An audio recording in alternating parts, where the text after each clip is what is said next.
Just another routine mission. Why do they always say that before a mission? Of course it's routine. You haven't done anything yet. It's everything that happens along the way. The choices you make, the paths you choose, that turn the routine into anything but. Of course, that's how it started. A routine mission, answering a distress call. And look where that got me. We were testing out the Normandy, Captain Anderson's new ship, when the distress call came in. An Alliance patrol on Eden Prime had been attacked. They'd seen something they couldn't explain. And whatever it was massive. I hit the ground with my lieutenant, Kaidan. A good kid, loyal, by the book, with a talent for biotics. We came across the lone survivor of the patrol, Gunnery Chief Ashley Williams. A soldier to the core. Tough, disciplined, ready to take on whatever came her way. Ashley joined up with us and took us to the spot where she lost her squad. That's when we saw it. The ship. Like nothing I'd ever seen. It was massive, scorching the colony and everything around it as it blasted away. We followed the path of destruction to an artifact, a beacon left by a long-dead race called the Protheans. The colony had dug it up, and whoever attacked them had tried to take it. Chief Williams made the mistake of getting too close. It hit her with some type of energy. I grabbed her and threw her out of the way. That's when it hit me. Hard. Every muscle in my body went rigid. I couldn't move, could barely breathe. Everything went black. And then I saw something. A vision. Dream. A nightmare. By the time I woke up, we were halfway to the Citadel on our way to meet the Council. I was expected to explain what I'd seen. Anderson came along. So did Adina, our political representative on the Citadel. With those two heavyweights, it seemed reasonable we could persuade the Council that the ship we'd seen was a potential threat, as was the individual behind the attacks. The main suspect for the Eden Prime massacre was a Turian Spectre named Saren. He'd been seen by one of the survivors from the colony at Eden Prime, and there was some evidence to suggest that the ship was connected to Saren. But even Adina's pointed accusations weren't enough to convince the Council. They just couldn't believe one of their chosen elite Spectres could be guilty of something like that. They needed proof, which meant I needed proof. Fortunately, I wasn't alone in my search. Garrus, another Turian, wanted to help.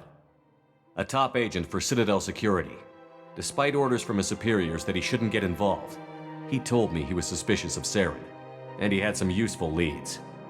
More importantly, he was willing to share them. That led me to Wrex, the biggest, nastiest-looking Krogan bounty hunter I'd ever seen. He turned out to be more than just a brute. It was his intel that led to a fugitive with incriminating evidence on Saren. The fugitive turned out to be an energetic little Quarian named Tali. A tech expert with a knack for hacking, she'd procured some information on Saren. Evidence that proved Saren was dirty. Tali's evidence proved that Saren was responsible for the massacre on Eden Prime, and that the immense warship we'd spotted was in fact Saren's flagship. But it went much further. Saren was trying to find a way to bring back a race of sentient machines from dark space.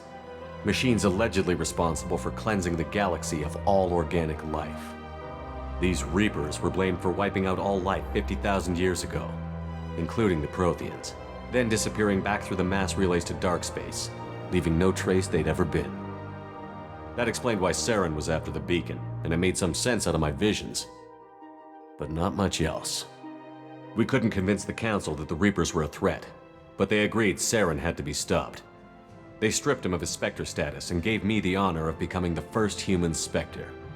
My first task? Bring down Saren. Anderson decided to stay behind, giving up his ship, the Normandy. He told me I would need it more than he would. He also pointed me in a direction. Liara, a Prothean expert, adept in biotics, and maybe most importantly, daughter of Benezia, Saren's top lieutenant. And like most Asari, as beautiful as she is intelligent, and born with a unique ability to meld with other species. Liara was able to help me decipher some of the vision the beacon had given me.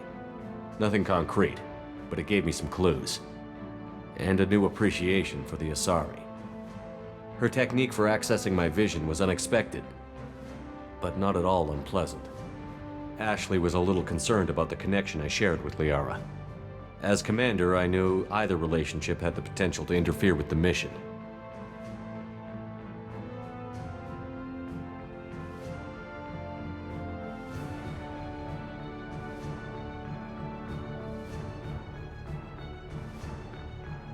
I told Liara about how I felt. Apparently, she'd felt it too. But we agreed we wouldn't let it get in the way of our mission. Finding Saren. Thanks to Liara's help, we had our next lead. Benezia. Saren had taken her to Novaria, where he'd enslaved a dangerous race of insect-like creatures, the Rachni. He ordered Benezia to use the same technique Liara had used on me to extract information from the Rachni Queen. The Queen's drones were everywhere, and they weren't happy. We had to fight through hundreds of them to get to Benezia. By the time we arrived, Saren was gone. With the information. I tried to reason with Benezia, but Saren had indoctrinated her. He had somehow acquired the ability to control people's actions and wills. Benezia wouldn't surrender, and Liara was forced to watch her mother die in her arms. And I was left with an angry, dangerous Rachni Queen to deal with. She claimed her drones would do no harm if I released her. But the Rachni had terrorized the galaxy before.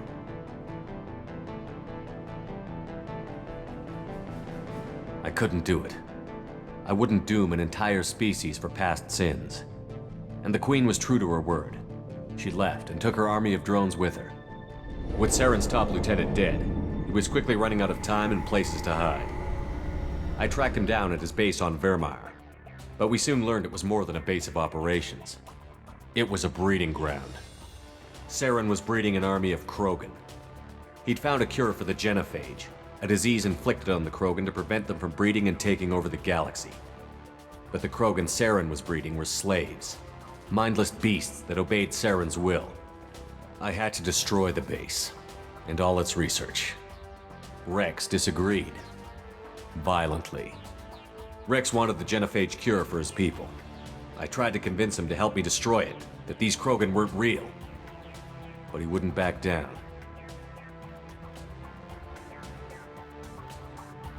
Fortunately, Wrex is smarter than he looks. He realized this wasn't the way to help his people, and that Saren was the real threat. When we finally got to the center of the base, I realized just how close Saren was to completing his plan. He was already in communication with the Reapers. Sovereign, Saren's flagship we'd all assumed was just a ship, was a Reaper. It spoke to me, threatened me. I could feel the menace it had for every living thing. It wanted me dead. It wanted us all dead. And I knew it was capable of doing just that. What I couldn't understand was why Saren would help it. But there was no time to think about it. Sovereign knew where we were. We had to destroy the base and get the hell out. I split up my team in 2 squads, sending Ash with one and Kaidan with the other as a distraction. We had a nuke, and we planned to use it. Before we could detonate the bomb, Saren showed up. We fought. I stalled him to make time for my team. And in talking to him, I realized the truth. It wasn't Saren who was indoctrinating everyone. It was Sovereign. The Reaper. And Saren was in deeper than all of them. He tried to convince me he was still in control, said he found a way to reduce the Reaper's influence, but he was kidding himself.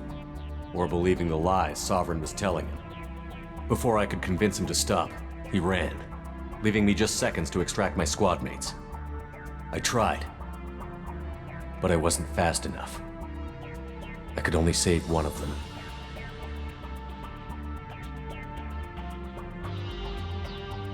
Ash was a good friend and a great soldier, but I had to choose, and I chose Kaidan. That was the last time Saren would slip away from me. I knew then, the next time we met, one of us would die. With my team mostly intact, we chased Saren and his army to Ilos, a long-lost planet that had once belonged to the Protheans. As we prepared for what we knew would be a desperate fight, I spoke to my crew. We were just one ship, against Saren's growing army. I assured them all that despite the odds, we could defeat him. But Liara saw through my words. She knew I was hurting after Ash's death. She could sense my doubts. We both knew this mission could be our last. Until that moment, we'd put our feelings aside for the sake of that mission. But why wait?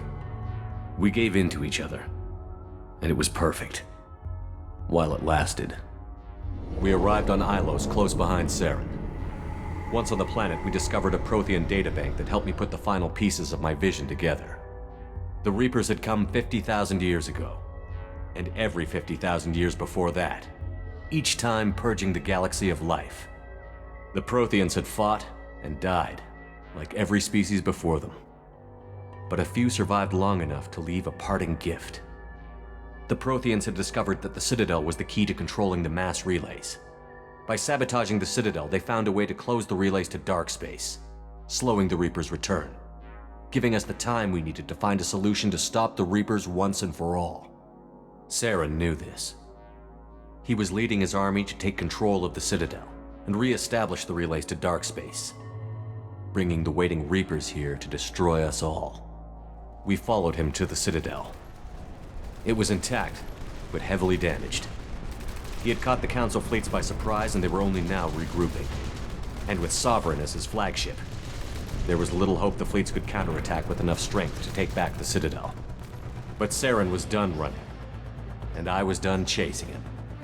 As the Alliance and Citadel fleets battled Saren's army outside, I cornered the Turian bastard in the Citadel tower and confronted him. He died believing that the Reapers would save him. As I fought to regain control of the Citadel, the Council's flagship, the Destiny Ascension, fell under attack.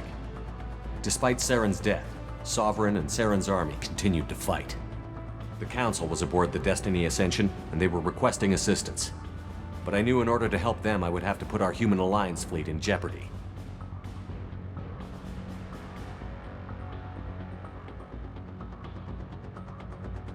The Council could be replaced.